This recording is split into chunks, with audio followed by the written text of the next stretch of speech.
thanks for being here. And then, I just want to really, the crowd, senior day, our seniors, Zebo's up here. PJ's been awesome to coach, and so is Tyson Acuff. They've been just awesome. I only wish I had longer with them. But I think, we bounced back. We did not, play at Purdue. And for these guys, and they've been taking a lot from me the last few days. I love how they responded. Like, I liked our defense at 67 points in overtime game. So we've figured that out a little bit. We made plays, down the stretch. But the crowd was awesome. 78th straight sellout. The band, the dance team, the cheer, the students that come out, the season ticket holders, just been, awesome. And his energy off the bench today, Jordan, gave us great energy and toughness. We needed to gut it out, and we did. And that's a Minnesota team, the fourth oldest team in the country. We just completed the number one strength of schedule in the Big Ten, so we had the hardest schedule out of 18 teams, and we're able to, get a win tonight here on Senior Day. So proud of our guys, and we got a new season starting here in 15 minutes, but we're going to enjoy these 15 minutes. Steve, what was said going into overtime? What was the message in that huddle? Seemed like a different team came out from what we'd seen in the second. Yeah, I mean, we'd been there before, and I just, this is our league. I don't know, you guys follow the scores, and I don't know if you guys understand that this league that we play in is, as good a league from 1 to, I think Nebraska was on the bubble 2 days ago, and, and he's a heck of a coach, and that's our league. That's our league. You look at other leagues, and the bottom teams are 2 wins and 1 wins, and this isn't this league. It's a monster. Minnesota's good, but we just got in the huddle and said, hey, we just got 5 more minutes. That's what we have to do. And luckily, these guys responded. Great energy, making plays. Zebo was great the whole game. I thought Jeremiah Williams was very vocal, which we need him to, be. And then, Ace got 9 rebounds. Dylan Grant was 5 for 5 playing against Garcia. So everyone, chipped in, and that was what we talked to, 5 more minutes. And sometimes you have to go the hard route, and we certainly had to do that tonight. Minnesota went just 2 for 16 from 3 in this game. Following the Purdue game, what did you see from your team defending the perimeter today? I mean, we didn't make any threes either, I guess. But Minnesota's really good. They had a 4-game winning streak on the road in this league, which is unheard of. I mean, really, really unheard of. And they're very experienced. We were just trying to take away threes, but then, you give up drives when you take away threes. But I thought, we were really locked in at the end of the game defensively and in the overtime, which is a great sign for us. We didn't score like we usually score, but we still figured out a way to win. And stopping them from 3 was one of our things we wanted to do. Dylan hitting some big shots down the stretch, especially in the second half, in overtime. Just your thoughts about some of the big shots that went down. Yeah, I mean, that's what he does, and he called a couple of those plays himself. So I kind of like when he's that engaged and, got downhill, got fouls. They were in some foul trouble. We also played through some foul trouble, but trust him and tried to pick on a couple of the matchups. It's good to have a guy like that can get you some emergency points. Steve, I know you guys still have the Big Ten tournament to go through, but what do you think is the biggest lesson you'll take away from this season? I'll think about that after the season. I will tell you, the league is exceptional, and you only play teams. We play them once.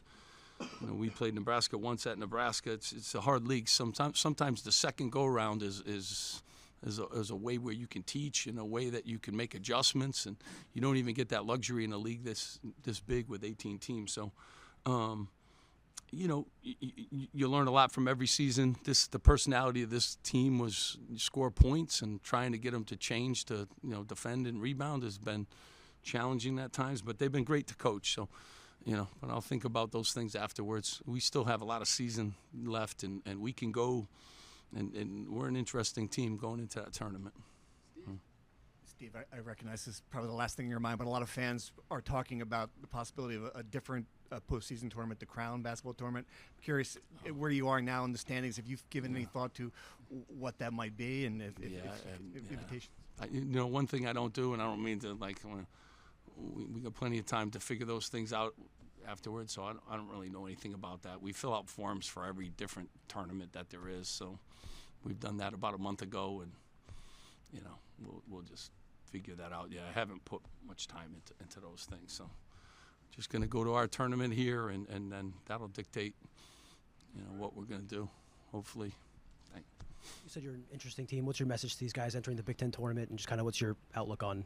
I don't know if you got. Well, it's a new season. You have the regular season, now it's postseason. So it's a whole new. Everyone's 0-0, and we got a chance just like everybody else. So you try to get your guys learn from the lessons, and we're going to a neutral site now, and and hopefully we'll travel. I know a lot of people are going out there, so I'm excited about that. And these guys have gotten better. We've, if you throw away the Purdue game down the stretch here, we've played some pretty good basketball, and up for 3 seconds at Michigan, we would be on a really nice little run here going into this thing. So we're excited about that tournament. It's our new season starting, and we'll go from there. Dylan, it looked like you took your time leaving the court after the buzzer. A bunch of kids came up to you. Explain what that was like, walking off and your interactions with people. I mean, one thing for me, I just like to always give back to the community. So, I mean, after game, stuff like that. I don't think it's been the first time I waited after the game, did media, then just went to the little kids and just try to make their day worth it. I mean, they come out here to come watch me and the guys play, so why not go over there for 2-3 seconds, just make their day.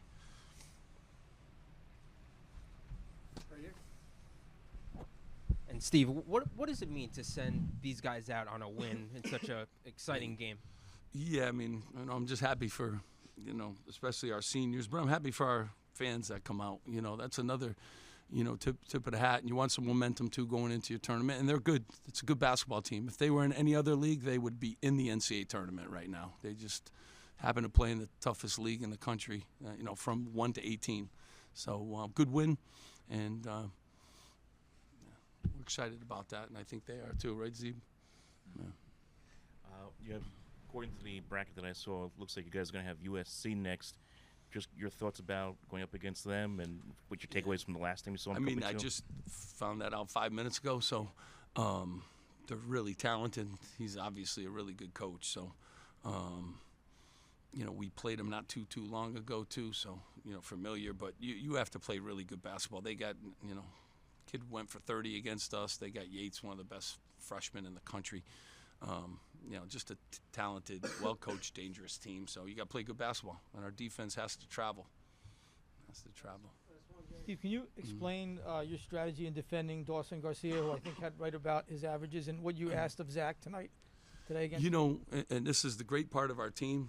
Zach got him, but we put Jeremiah Williams on him for a segment. We put Jordan on him. Dylan Grant got him. So a lot of new bodies, a lot of different people. He's been one of the leading scorers in the league since day one, and he's a 3-level scorer, and he's 6'11" too. So a tough matchup. He's older, but we had bodies, and we just tried to really make his catches difficult. And then when he put it down, we tried to do a good job of surrounding him, and and I thought we did a good job. But 19 points doesn't probably say that. But these guys worked, and he's a talented guy. So I think everyone got a piece of him, and they were all ready.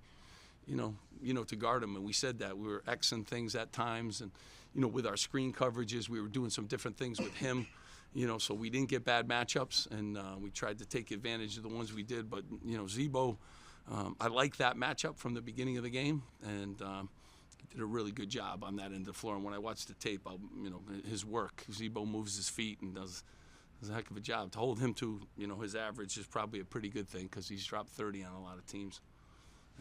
Thank you, guys. I appreciate you guys being here. Thank you for the year, too. Appreciate it very much.